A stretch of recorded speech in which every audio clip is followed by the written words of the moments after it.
अस्सलाम वालेकुम स्टूडेंट्स। आज हम फर्स्ट ईयर केमिस्ट्री का पहला टॉपिक स्टार्ट करते हैं, एटम।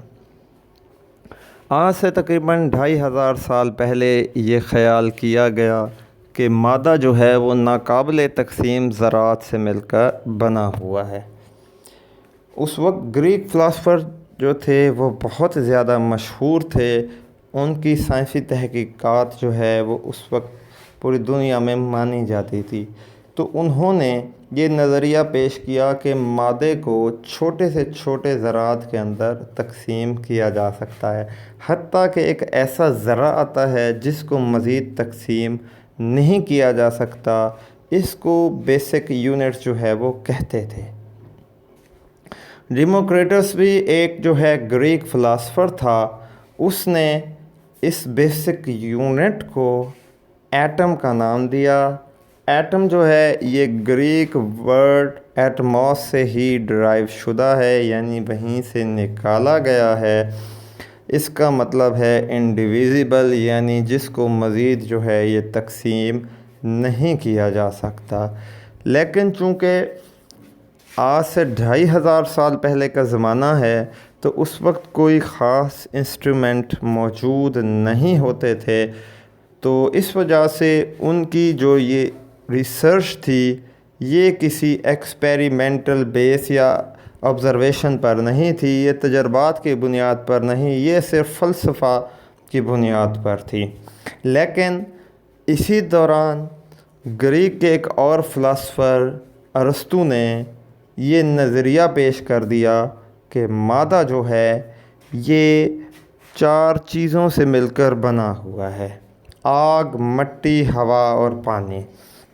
यही कॉन्सेप्ट जो है आज से तकरीबन 2000 साल तक ये चलता रहा। उसके बाद जो है 17वीं सदी के अंदर जो है जब रिसर्च की गई, मैटर को 2 तरीके से स्टडी किया गया, क्वालिटेटिवली और क्वांटिटेटिवली। अब क्वालिटेटिव क्या होती है?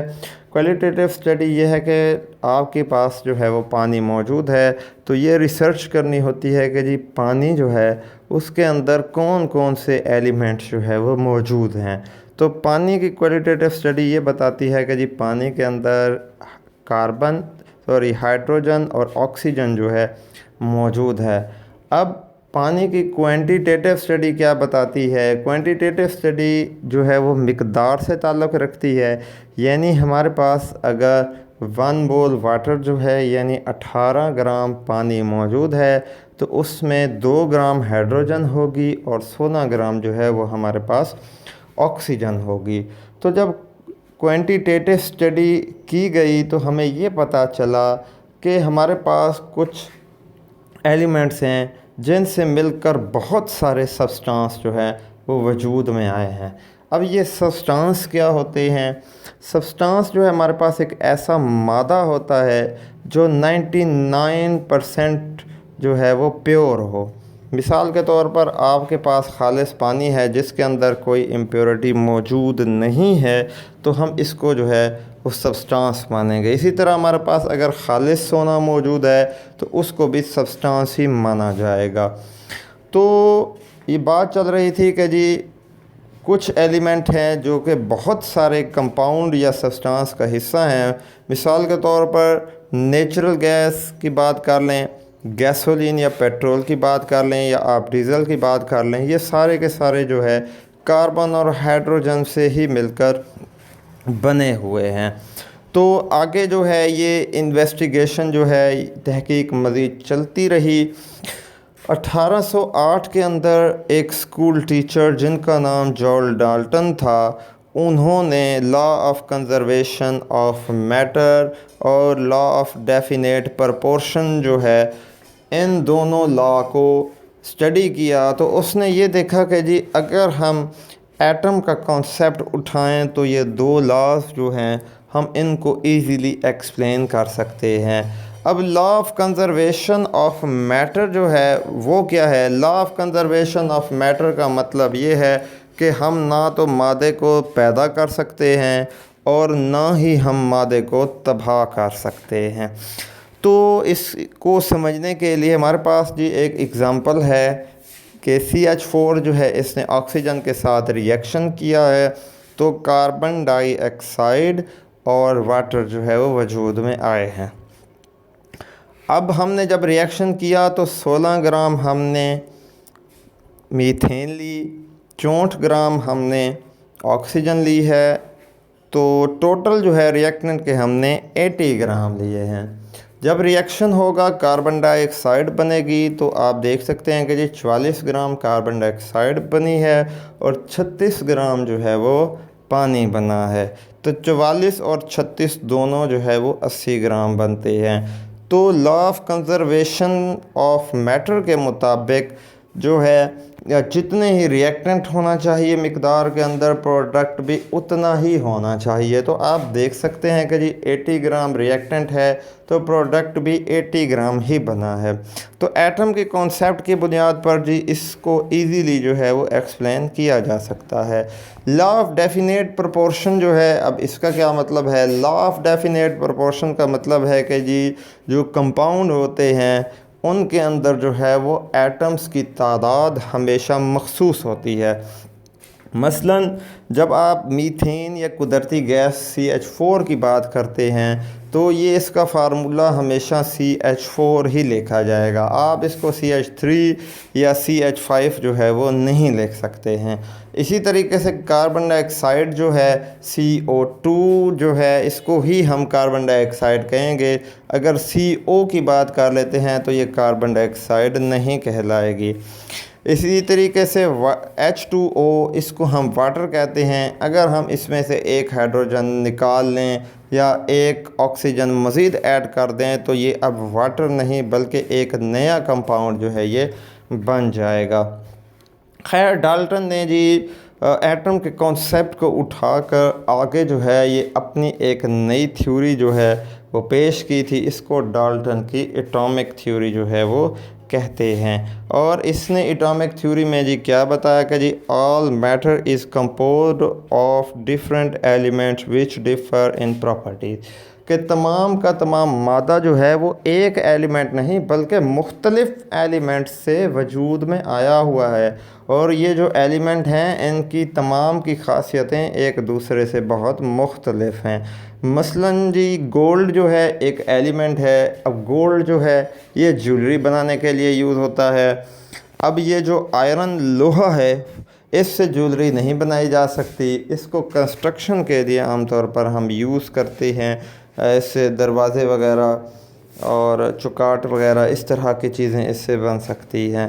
ऑक्सीजन जो है, ऑक्सीजन से ना ही ज्वेलरी बनती है और ना ही दरवाज़े बनते हैं। ऑक्सीजन हम सांस लेने के लिए यूज़ करते हैं। तो 3 एलिमेंट जो है एग्ज़ाम्पल के अंदर दिए गए हैं और तीनों के ही जो है वो डिफरेंट यूज़ हैं। अब हम एटम की डेफिनेशन की तरफ बढ़ते हैं कि जी एटम ख़ुद क्या है, इसकी क्या डेफिनेशन है जी।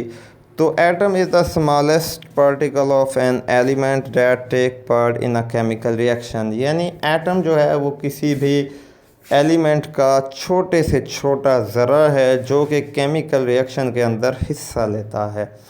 अब एटम जो है वो 2 तरह के होते हैं। एक ऐसे एटम जो कि इंडिपेंडेंटली एग्जिस्ट कर जाते हैं और दूसरे वो एलिमेंट जो कि इंडिपेंडेंटली एग्जिस्ट नहीं करते।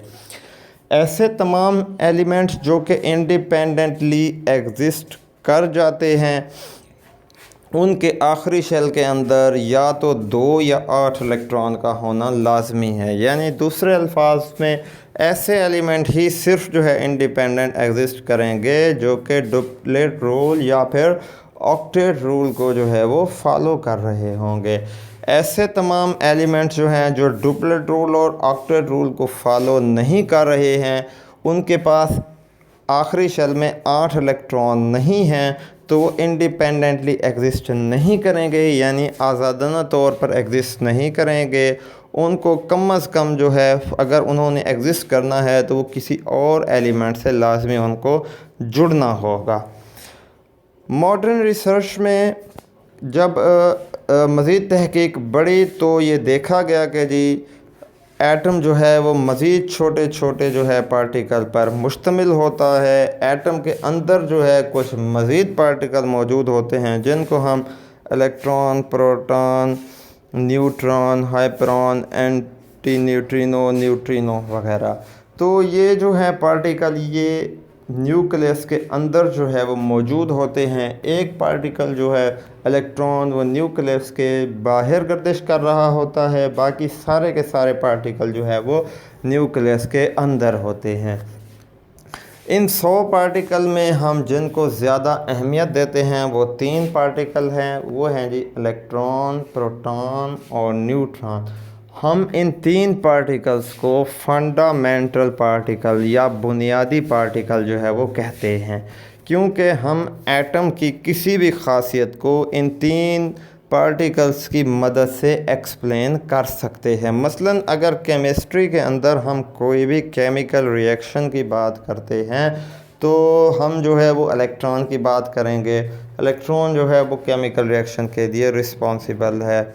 अगर इसी तरीके से अगर प्रोटॉन की बात की जाए तो किसी एटम पर अगर पॉजिटिव चार्ज आ जाता है और वह कैटायन बन जाता है तो पॉजिटिव चार्ज किस वजह से है? प्रोटॉन की वजह से। अगर हम किसी भी एटम के मास की बात करते हैं तो एटम का मास जो है वो प्रोटॉन और न्यूट्रॉन की वजह से है। तो ये तीनों पार्टिकल जो हैं ये फंडामेंटल पार्टिकल जो है ये कहलाते हैं।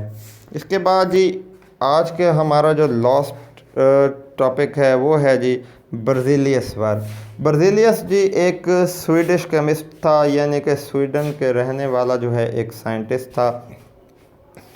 उसने जो है 2 बहुत ही इम्पोर्टेंट जो है वो काम किए थे केमिस्ट्री के अंदर। सबसे पहले जी उसने जो है मुख्तलिफ़ एटम्स का एटॉमिक मास जो है वो फाइंड आउट करने में हमारी मदद की थी। तो उसने जो भी उस वक्त वैल्यूज़ निकाली थी, हालांकि उस वक्त जो है आज से तकरीबन कोई 250-300 साल पहले इसके पास कोई इतने अच्छे इंस्ट्रूमेंट भी मौजूद नहीं थे, लेकिन उसने जो है जो एटॉमिक मास उस वक्त मालूम किए थे वो आज की मॉडर्न वैल्यू के जो है वो मास तकरीबन बराबर हैं। मसलन उसने कार्बन का मास जो है वो 12 निकाला, हाइड्रोजन का 1 और ऑक्सीजन का जो है वो 16 AMU यानी एटॉमिक मास यूनिट जो है वो निकाला था। और दूसरा जो है उसने ये काम किया कि जी एटम्स को उसने जो है वो सैंपल के जो है उनको सैंपल जो है वो दे दिए थे। मसलन जी सोडियम का जो सैंपल है उसको हम Na से रिप्रेजेंट करते हैं, क्लोरीन जो है हमारे पास Cl हो जाती है, हाइड्रोजन जो है वो H हो जाती है। तो ये सिंपल से हमें ये फ़ायदा होता है कि हम इनसे इजीली केमिकल इक्वेशन जो है वो लिख सकते हैं।